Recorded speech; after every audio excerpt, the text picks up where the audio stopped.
Welcome to this new episode of Blood Money. We have Carol Roth, a best-selling author, the author of The War on Small Business. She's a recovering investment banker, and she has her own action figure. And Carol, we actually met when I was producing television shows in Hollywood, and we were working on a great television show concept. Yes, nice to see you again, Vem. We've known each other for quite some time, and it's fun to be able to play with you like this. Awesome. So this show is called Blood Money, and the first question we use a jumping off point to riff on is, Carol, what does blood money mean to you? Well, fortunately, I don't have a lot of personal experience with blood money. I often think of it in the context of money that is paid by a killer or a group to the family or the group of somebody who's been killed, as sort of here's some money for what's happened to you. Obviously, almost insulting, like, here's some money to go away, even though we've taken something precious from you. And that really kind of sticks with me in the time period that we're in now, given the sort of crumbs that were given to small businesses after murdering many of them and maiming many others, the crumbs that were given as sort of COVID relief payments to people as wealth was transferred from Main Street to Wall Street. So I guess the way that I kind of think about it in the most literal sense has a lot of applications, in a more figurative sense right now. So yes, there's definitely been a slaughter of small business, and you would be an expert on that, considering you have a best-selling book. What's been going on with small business, and where is this all heading to? Yeah, it's been a really challenging time for small businesses for a really long period of time, but the last 2 years in particular have been incredible challenge. Obviously, the decisions that were made on who to shut down, who was essential versus non-essential, who could survive versus who would thrive. Those kinds of things were all made not based on data and science, but based on political clout and connections. And obviously, the small businesses, even though they are about half the economy, and at this point number about 31.7 million, they just don't have that centralized clout and connections. They don't give the government that level of compliance. They certainly don't give them campaign contributions. And so they were amongst the first that were targeted. They were targeted the hardest and the longest. They got a fraction of the compensation that was needed for the subjugation of their property rights. And then on the tail end of this, all of the compounding decisions that were made, things that impacted the labor force, the supply chain, inflation, while they impact everybody, the small business owner is really challenged by that in an outside manner. So we're at a point where, as of like July-ish 2020, about 400,000 small businesses had been completely murdered. That number had been picked up by the Biden administration. So that's, obviously a fairly solid number. Probably, when it all settles down, it's going to be in the millions of small businesses that were murdered. And that will be covered up by the fact that a lot of people quit their jobs to day trade and get into crypto and those kinds of things. So, you won't see that happening, but it's really been a challenge for a significant percentage of the small businesses, not only in this country, but around the world. I mean, what kind of impact does that have on society going forward? So it really goes into a sort of discussion about the consolidation of power. If you think about capitalism in the context that I defined it, or define it, which is freedom, choice, transparency with the guardrails of property rights, versus a handful of people making decisions using force, control, coercion, and usually a lot of transparency. The more that we move away from that, the worse off everybody is. Not only does it take away wealth creation opportunities from the average American, but it also, lowers the amount of choice that you have as a consumer or as a job seeker. It impacts innovation. And then you end up in this cronyism situation, which we've seen getting worse and worse, where just a cadre of people are making more and more economic decisions, and that continues to concentrate the wealth and opportunity in the hands of the few instead of in the hands of the many. And so, do you think this was just gross incompetence, or was this intentional? So I always kind of say this is like a choose your own adventure book. I love those books, by the way. My Everybody favorite. did, right? You decide which route you want to go down. And so I always present the facts. The reality is, like, if you were trying to do this intentionally, there's not much that you would have done differently. But, whether you think that it was intentional, whether that you think it was incompetent, whether you think that small businesses are too small to matter or too hard to control, I always come back to, like, it kind of doesn't matter. Intentions don't matter, outcomes do. And so whether or not you believe one side or the other, like, too much of our time is spent arguing over that versus what's the outcome. And the outcome, based on human nature, based on centralized power, is that it's always going to impact the people in their circle. It's going to concentrate the power. It's going to create worse outcomes, regardless of, it being intentional or not. And so I'm not super caught up in that, because I know the outcome will be the same either way. Let's talk about that outcome. I mean, I met with some people, that are actually just yesterday I had some great conversations with individuals talking about how inflation's going out of hand and we're heading into some really dark financial times, and, buying a loaf of bread for $100. I mean, tell me, where do you think this is all going? It's hard to predict a perfect crystal ball because so many decisions that remain to be taken will change the trajectory, and it sort of unfolds from there. I mean, there's no doubt that we're experiencing inflation that we haven't seen in 40 years. There is no doubt that that will continue. I think we will continue to have an issue in terms of wages and prices, because the reality is a lot of people left the labor market based on the decisions made by the government. And I don't think that they're coming back, at least as quickly as they left, to make up that shortfall. And so it's going to be a good market for at least some period of time if you're an employee. But what happens is, if you're an employee and you have these different options, or even if you're on the sidelines and you want to come back, you're going to demand higher wages. And the business is then not only going to have to pay your higher wage, but it's going to have to pay the higher wage of all of its suppliers and vendors that are dealing with the same thing. And everybody else who's in their organization who's going, well, if this person got that much, I want to raise too. And then they're going to have a higher cost structure. So ultimately, that means they have to pass that on to the consumer. And then the consumer goes, well, I don't have enough money. I need higher wages. And it's this thing that is called in economics a wage price spiral. And so I think that is something that's potentially quite likely to happen. The other issue is that we have a lot of this at the hands of central bankers, who are very much a large part to blame for this starting to begin with. And the idea that they can bring us in for what's called a soft landing, that they're going to time this just perfectly, and they're going to raise interest rates, and it's not going to, slow down the economy or put us into a recession or have all these other ripple effects, is pretty faulty thinking, because the Federal Reserve hasn't been able to forecast their way out of a paper bag ever. So to think they're going to get it just right this time is a little bit challenging. So I do think there is a scenario where this ends up, as a complete catastrophe right now. What I always tell people is, the thing we have going for us is that we're the skinniest kid at fat camp. So we're not the only ones who've done this. Central banks around the world have done this. We still today remain the world's reserve currency.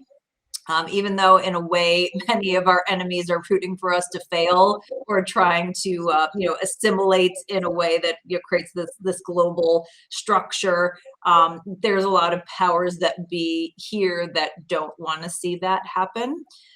So I think there's at least some level of pushback where that's going to keep the system kind of chugging along, that like it doesn't solve the structural issues, but it doesn't necessarily mean we end up in Venezuela. I think that the most likely outcome is that we just keep inching towards looking like Europe, which is not, they've got some great fashion and things, but that I will import, but I don't want to import their economic policy. Mhm. So we end up looking more like them.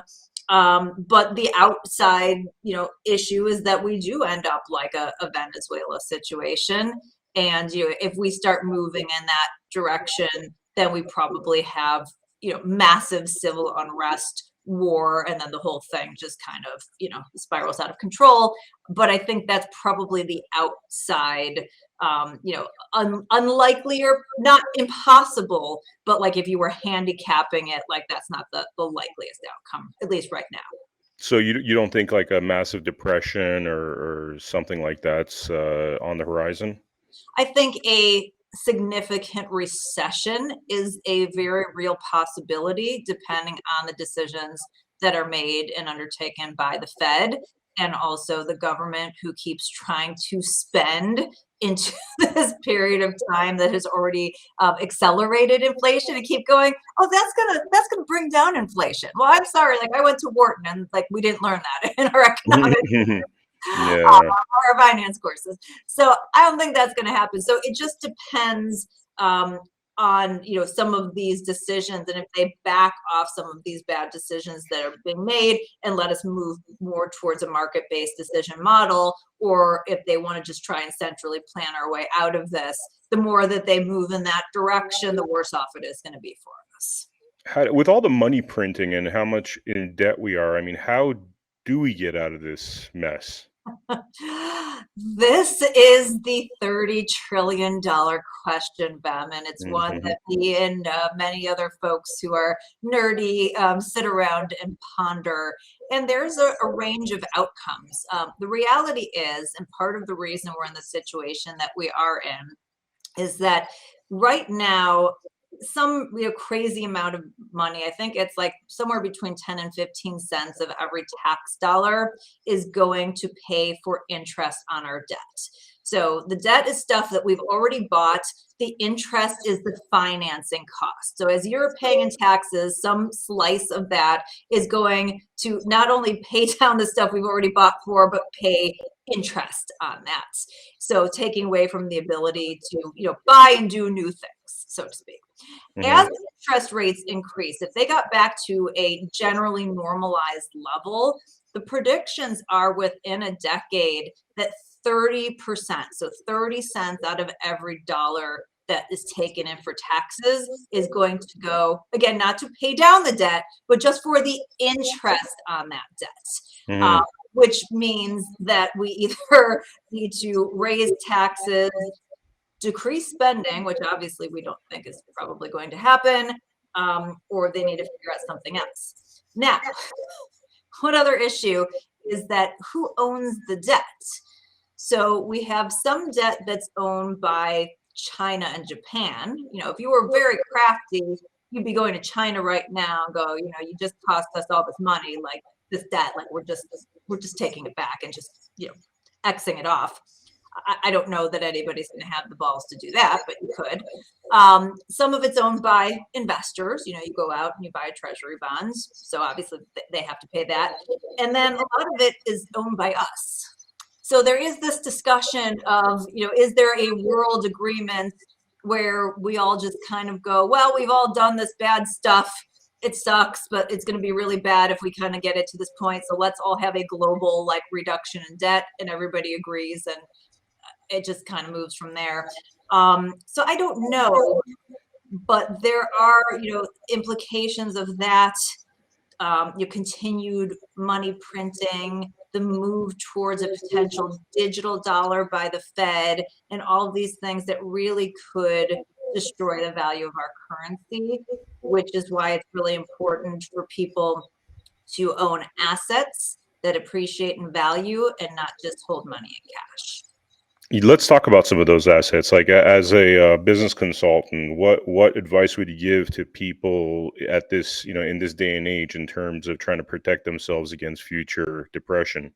Yeah, so obviously this is not financial advice. I have to say that, or else I get Mhm. sanctioned by the SEC. But talk to your financial Opinion. You're advisor. giving me opinions. But just a general tenet is that wealth is created by how you invest and by having ownership. We always heard the word equity in this kind of like creating the same outcomes for everybody. But like financial people, we talk about equity as ownership. Right, ownership of assets and valuable assets, and so that's the equity I want people to focus on, is to own things. So there are a number of ways you can do that. Certainly, land and homes is one way to do it, whether it's your own or renting it out, to other people, which, has its own issues in this day and age. I'm not going to say any of this is easy, but, we need to start somewhere. Building your own business where you have value that you've created. Again, more challenging today. They're really trying to make all this very challenging for you. But Mhm. still important. Owning an equity stake in somebody else's business. So if you are a job seeker, if you're an employee right now, it is the time you have probably the most leverage that you'll ever have in your lifetime. And so trying to find a job where you can get stock options or you can get an equity share, or at a minimum, they match your 401k so that you're participating either in the business that you're helping to build or at least into the greater stock market. And again, just investing in the types of stocks that you think are solid business models and have values that align with you and you think are still going to be around and kicking 10, 15 years from now. So those are the kinds of things that you can do. That's what the wealthy people are doing. And so you can't beat them, join. So okay, I've talked to some people that are obviously looking at the really like severe doomsday scenarios, and they're investing in things like middle of nowhere farms, and they got their own wells and able to grow their own food because they think the shit's really going to hit the fan. But what do you think about that? So I am a preparation person, right? Fail to prepare, prepare to fail. And so I always think it's a good idea. If stuff really goes down, guns and ammunition are always going to have value in a trading scenario. Having seeds and the ability to grow your own food, access to water is something that's going to be, I think, important in our lifetimes. You have a lot of wealthy people who are investing in land rights that have water rights underneath them.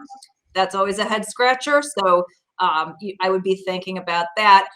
But again, I think that's like the contingency plan. I don't think it's the main plan. And so it's something that it is prudent to do and to be thinking through and to have that in case of emergency, but you don't want to live your life as an emergency, I guess is the best way to say it. And then there's also alternative assets. I know a lot of people are into, commodities, crypto, all these kinds of things. And again, talk to your financial advisor. I feel like alternatives are an important part of a diversified portfolio, and diversification is important because if one thing goes south, you haven't sort of killed the whole portfolio. But you have to treat them as alternatives because that's just the risk level that you're taking on, and obviously the amount of alternatives depends on your own risk profile and age and all those other factors. If you were in government and you had all the power in the world, I mean, what would you do to save us from the worst? Like, what are the actionable steps that's, smart politicians, and I use that in quotation marks, would have to enact in order for us to be saved from the worst scenarios? All right, well, this is big fantasy time because I'm not a narcissistic sociopath. Therefore, I do not qualify to be in government. So this is just obviously just a pure fantasy. I think that the Federal I love Reserve. your honesty, by the way. I just got to say, like the fact that you just, they are narcissistic They sociopaths. I are, mean, right? yeah. I mean, given what it takes to run and what the media puts you through, like if you couldn't be a normal person and want to live your life that way. So, Hmm. so as I said, I don't qualify, but if I did, first thing I would do is I would rein in the Federal Reserve. I think that the idea that this semi like quasi independent body that gets its mandate from Congress, but is sort of owned by these private banks, but then gets its profits back to the Treasury cluster to manage the monetary policy of this huge country that has 21 trillion plus in GDP, whatever it is, now kind of post COVID, is insane. I think I would take back those powers. I would, limit it, go back to something like a Milton Friedman suggestion where the money supply, it increases in some sort of a formula related to increase of GDP or productivity, because obviously that's what money is meant to represent. You increase it when productivity increases. You don't want to keep devaluing it. Although, given the amount of money we have, like you wouldn't have to increase the money supply like ever. So, like I don't even know why we need the Fed. Hmm. Quite some time, but taking back those powers. And then that goes hand in hand with, basically burning down the federal government and returning most of the powers to the states, and getting back to, what it is that the government should be doing, which is the protection of individual rights, and not doing all of these like crazy transfer payments and whatnot. So I would spend more time empowering people, and it doesn't mean that you have to even ditch all of the programs. I mean, Social Security could be restructured to like a provident fund, kind of like they do in Singapore, where it's either compulsory or you opt out of it, but at least you own the money and you can invest it in a way that you see fit. So even if the government feels like you need to force people to save for the future, you can still do it in a way where you actually own something and you're getting a return, rather than giving it to the government who like uses it in a Ponzi scheme mechanism, which, by the way, is actually really what happens. This isn't just talking points, and I don't want anyone coming back on me on that one, because that's literally what it is. A Ponzi scheme, a big time Ponzi scheme, which never works out. No, I mean, by definition. Scheme, yeah, I know you got. I mean, I'm sure there was a lot of. We didn't just get here overnight. There was a lot of historical mistakes that were made in government bad policy. What were the historical mistakes? I mean, literally starting from the inception of this country, that you think have led us to this juncture where we're even having these conversations. Okay, so just to be fair, I'm not a historian. I am a common sense money person, and even there, I'm more of a lay person, like the people's economist. I'm not like, oh, well, let me tell you what Ludwig van Mises said on this page, that kind of thing. Although I have studied all of them. I think obviously the creation of the Federal Reserve was a mistake, but it really kind of went off the rails in a couple different points in time. Greenspan opened the door when we had that big crash back in the late 80s, and said we're going to be here to support the markets. That was kind of the first time the Fed like overstepped its bounds. And then during the Great Recession financial crisis, Bernanke and Yellen just like bust through that and was like, hey, here we go. And they're the ones that created this long-term zero interest rate policy, and the huge support, although the amount that we've done in recent times pales into comparison to what they started, but they opened that door. So from a sound money standpoint, that's one piece. It also ties into going off the gold standard, which the speculation is that we were cheating. We didn't actually even have all of the gold to back us up, and France called their BS. And so that was kind of the way to get out of this like scenario that we really weren't backing the money the way that we should, by just being like, well, we just won't back it at all. But those kinds of things work in concert in terms of the devaluation of the money. I also think our interactions with China, and I dedicate a whole chapter of this in my book, because I think it's so incredible. And it's probably the area as a free market capitalist that I've come around the most on, like the place where I've really shifted my views.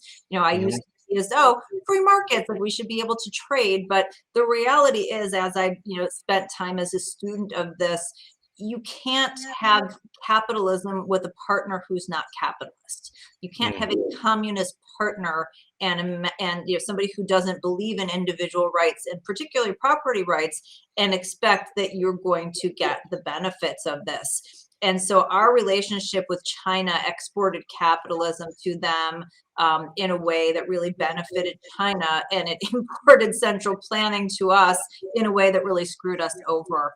And we're the ones that made them a superpower. I mean, we walked them into the World Trade Organization, and we normalized trade relations with them. And we created this opportunity, which again lifted a billion people ish out of poverty in a very short period of time, extreme poverty even, but it really didn't create a good and fair playing field, one where we've benefited, and I think it's going to have major implications, in terms of not only what happens in the future of this country, but in the rest of the world. So those are some of the key things that have gone awry. And then obviously just the explosion in government spending. I mean, if you go back to like the time when Clinton was in office, before COVID, and since COVID has gone off the rails, but before COVID, we grew the spending 140% at a time when the population only increased 15% over the same period. Wow. So there's literally no justification. It's just this huge growth of what the central federal government did in terms of spending and purview, and then now since COVID, I mean, that's just been obliterated. So you mentioned going off the gold standard and opening the doors to China. That was both done by Nixon, both of those things, right? So the Nixon was the going off the gold standard, yes, and the normalization of trade relations. Nixon kind of opened the door, I think, to like those discussions, but really it was kind of a slow build. And then the one who really like sealed the fate was Clinton, actually. Bill Clinton. Wow. Yeah, so it was like kind of in that period of time. So this is not a partisan thing. Like everybody who's in big governments has played a role in where we are today. And obviously they have sort of different minds, and the parties look very different today than they did even 20 or 30 years ago. But, big governments at the end of the day, one party is super honest about the fact that like we're going in and we're going to try and make it more central. The other one lies and says we're not until they get in power, and then they spend. So, I don't know. They both suck. It sounds like limiting the powers of the federal government and letting the states almost be their own republics in a way, like might be a positive step forward. It's huge. I mean, think about how stupid the whole thing is. So we pay taxes to the federal government, who then has like, their own game show, and then decides how much they're giving back to each state and these programs like for the benefit. Like I could just give it to my state without the middleman, without the dance, and then I don't have to worry about like who the hell's getting elected to Senate in Georgia, which shouldn't concern me anyway. So going back to the original structure, to this constitutional republic, I think is the direction I'd like to see, it go, and really how we were formed. And we're the only country in the world that was founded on this principle. And it just pisses me off so much that there's all of these examples of what they're trying to create elsewhere. So it's like, if you like these other examples, there's so many, like, don't screw up the one unique example in the world. Just let us have it. Yeah. And that's the hard part. That's the hard part. Yeah, I was talking to some people about, like, for example, Nevada apparently has really like a lot of gold reserves, and but nonetheless the government, federal government keeps getting involved, and so the conversation seems to be going towards the states, seizing a lot more control in all of this, and whatever shakes up over the next few years, a lot of people seem to want that outcome, which brings me to this cool little thing. Let me show you this. So this over here, do you see that? Yeah, what is that? So basically, some of the folks I was hanging out with yesterday are really fearful that the dollar. Oh, it's upside. Did I have it upside down? I guess it's supposed to be like this, right? Oh, that What it looks is, it's good. it's it's an actual gold note. Hmm. So some folks that are really worried that the dollar is going to be devalued, and we're looking at $100 for a loaf of bread, have started totally legally. By the way, this isn't like some kind of counterfeit thing or conflicting with the idea of dollars, but this is actually gold plated. So this is a gold dollar that they've merged together with some kind of plastic thing. It's got its own patent pending, and the idea is that this currency will hold its value, and should things go bad, you could actually use this to buy a loaf of bread for $1.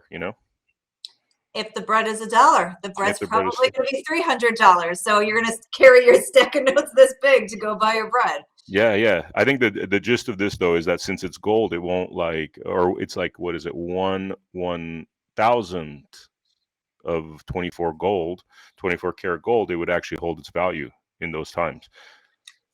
You know what holds its value in those times, Ben?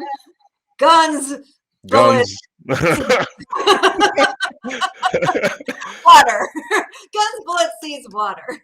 Yeah, totally. I love the way you think. It's just, it's very pragmatic, and it's honest. It's honest in this day and age. Last question. Let's talk about free crack pipes. Yes, What's amazing. what's going on War on there? drugs. It's going fantastic. It's come full circle that the war on drugs is going so well that now they're going to use federal funds to give out free crack pipes. I feel like that's an excellent use of our tax dollars. And Dana Lash, who's a good friend of mine, is absolutely hilarious, was like, okay, so let me get this straight. Like, if you give a crack pipe to somebody else, it's illegal, but the government can take your money and give it to somebody, and it's totally legal. Like, I just like the whole thing doesn't make any sense. Hilarious, for the very like satirical reasons coming out of the Biden administration, given the fact that he was the one who put in place all of these very harsh penalties for drugs, and the fact that his son is, a known addict. Um, Hmm. and there's just all these things, like it's just almost like too satirical to even make fun of at this point in time. I mean, what is the logic there? I don't understand. It doesn't make sense. Is it really $30 million worth of crack pipes that they want to give out? That's what the reports that I've seen, which means if they're reporting that, it's probably more than that, right? They always Hmm. undercut the numbers. The Hmm. idea, I think, did you ever see The Wire? Yeah, yeah. Okay, right, great show. So you remember Amsterdam? Season 2, yeah, my Yes, favorite like season. Yeah. Amsterdam is this part of the city where they're like, it's easier for us to control the drugs if we just like say, here's the zone where you can freely trade it. We're going to give you clean needles so that you're not like using dirty needles. And like, we're going to say, like, this isn't a good thing, but we're going to try to like at least control it and put some parameters around it. And I kind of think that's the intention. Like, I think the intention is like an Amsterdam thing, like, oh, well, they're using, and again, like, this is not my area of expertise. Crack is, I don't even drink alcohol. Like, Advil, like, this is not my area of expertise. But I think the idea is, if, from doing drugs, these people are experiencing and getting all of these other illnesses, which are then putting them in hospitals and creating more dollars, that like maybe this is, but again, this is the way government solved problems, instead of being like, okay, well, like, how do we address the root of the addiction problems and create, like, longer lasting solutions. So I do, with all the jokes aside, my guess is that it came from this like Amsterdam, like, good place, like, let's try to, at least stem part of the problem. But it's again a little bit It's a farcical. parody, yeah, it's Yeah. ridiculous. Carol, thank you so much. This has been awesome. It's always a great conversation with you. And yeah, I look forward to, hopefully speaking in the future, and maybe we could create some awesome TV shows. That's what I'm And counting on, Vam. That's what I'm counting on. As everybody knows, everyone I talk to, I really want to be a game show host. It's all I want at this point. That's like the one thing I haven't done that I really want to do. So we got to get cracking on that. but thank you for being on Blood Money. My pleasure.